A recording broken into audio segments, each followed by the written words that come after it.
Hello students, आप देख रहे हैं हमारा यूट्यूब चैनल यूट्यूब स्टडी। आपको इसको सिर्फ आप यदि नए हैं तो आपको इसको सब्सक्राइब कर लेना है और वीडियो को लाइक कर देना है। और आपको कुछ नहीं करना, आपको पूरी वीडियो बड़े ही आराम से देख लेनी है, जिससे कि आपको आज पूरा फिजिक्स का फर्स्ट चैप्टर आपको पूरी तरह से समझ में आ जाएगा। ठीक है ना, आपको और कुछ नहीं करना। ठीक है बच्चों, चलिए आज की वीडियो को हम स्टार्ट करते हैं। तो हमारा पहला टॉपिक ये है कि आवेश। हम आवेश के बारे में आज पढ़ेंगे। आवेश क्या होता है, इसके जो रिलेशन में है, जितने भी टॉपिक आते हैं वो क्या हैं, आज हम सब का एक एक करके बारी बारी से आज इसको डिफाइन करेंगे। ठीक है ना बच्चों।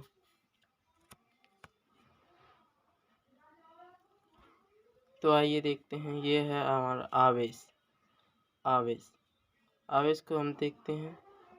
आवेश किन्हीं दो वस्तुओं के बीच आकर्षण तथा प्रतिकर्षण बल के गुण को आवेश कहते हैं।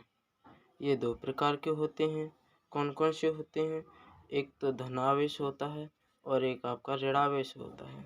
इस पे पॉजिटिव चार्ज लगा होता है और इस पे नेगेटिव चार्ज लगा होता है। ठीक है बच्चों, इस पे पॉजिटिव और इस पे नेगेटिव, ये दो प्रकार के ही होते हैं। अब आगे हम देख लेते हैं। नोट पॉइंट डाल के आप लिखिएगा, इसको आप स्क्रीनशॉट लेते जाइए। साथ ही साथ मैं आपको ऐसे ही छोड़ दे रहा हूँ। ठीक है ना, ये लीजिए नोट पॉइंट नंबर 1। ऋण आवेश के कारण आवेश की अधिकता होती है। क्या होता है बच्चों? ऋण आवेश, ये ऋण आवेश के कारण आवेश की अधिकता होती है। जैसे किसी वस्तु पर अगर ऋण है तो उस पर समझ लीजिए कि आपको वस्तु के ऊपर अधिकता है। किसकी? इलेक्ट्रॉनों की। सेकंड पॉइंट है आपका धनावेश के कारण आवेश की कमी होती है। यदि किसी वस्तु पर यदि आपको धन आवेश दिखाई देता है तो समझ लीजिए कि उस पर इलेक्ट्रॉनों की कमी है, ये कमी है उसके अंदर। थर्ड पॉइंट है आपका समान प्रकार के आवेशों के बीच प्रतिकर्षण बल कार्य करता है। ठीक है ना, कौन सा कार्य करता है? प्रतिकर्षण बल। कब करता है? जब समान प्रकार के दो आवेश हों, तब उनके बीच कौन सा कार्य करता है? प्रतिकर्षण बल कार्य करता है। नंबर 4, विपरीत प्रकार के आवेशों के बीच आकर्षण बल होता है। समान प्रकार के आवेशों के बीच प्रतिकर्षण होता है, विपरीत प्रकार के आवेशों के बीच आकर्षण बल लगा होता है। ठीक है बच्चों, अब इसके पास सिद्धांत आता है। आवेश ऊर्जा संरक्षण के सिद्धांत पर कार्य करता है। यदि जैसे आपसे कोई पूछ लेता है कि आवेश किसके सिद्धांत पर कार्य करता है, तो आपको सीधे सीधे बता देना है आवेश ऊर्जा संरक्षण के सिद्धांत पर कार्य करता है। ठीक है ना, आवेशों का क्वांटीकरण, ये सेकंड नंबर, ये पॉइंट नंबर 2 है, आपको यहाँ पे देख लेना है। सेकंड है ये आवेश का क्वांटीकरण। तो आवेश का क्वांटीकरण देखेंगे हम आज। किसी वस्तु का आवेश एक न्यूनतम आवेश का पूर्ण गुणज होता है, जिसे मूल आवेश कहते हैं। किसी वस्तु का आवेश एक न्यूनतम आवेश का पूर्ण गुणज होता है, जिसे मूल आवेश कहते हैं। इसे ई से व्यक्त करते हैं। आवेश यह एक क्वांटम प्रकृति की प्रदर्शित करता है। इसे आवेशों का क्वांटीकरण कहा जाता है।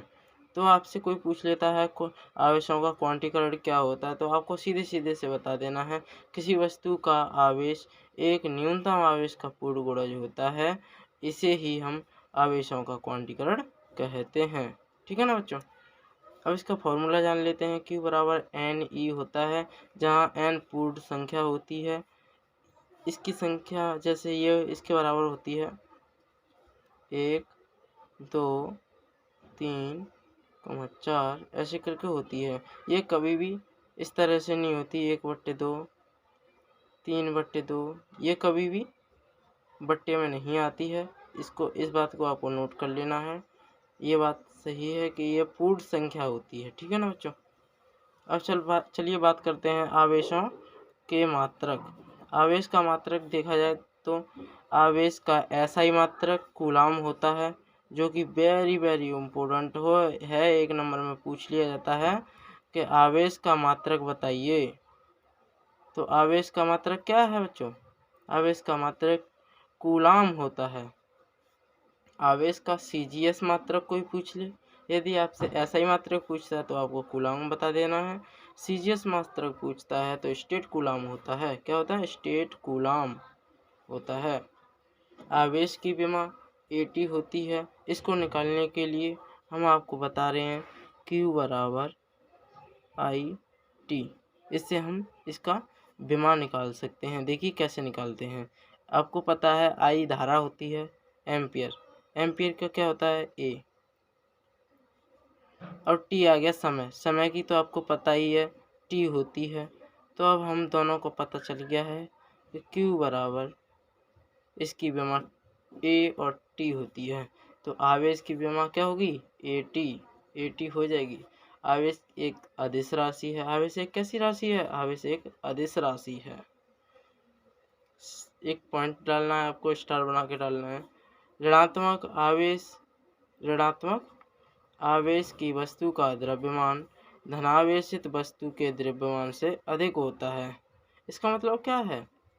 जो ऋण की आवेशित वस्तु होती है उसका द्रव्यमान धन की वस्तु से अधिक होता है। एक लास्ट पॉइंट है आपका, आवेश वेग पर निर्भर नहीं करता है। तो आवेश आपसे 1 नंबर में पूछ लिया जाता है, आवेश किस पर निर्भर करता है? तो आवेश समय तथा धारा पर निर्भर करता है, ना कि वेग पर निर्भर नहीं करता है। आपको ये पॉइंट देख लेना है, निर्भर नहीं करता है। ठीक है बच्चों।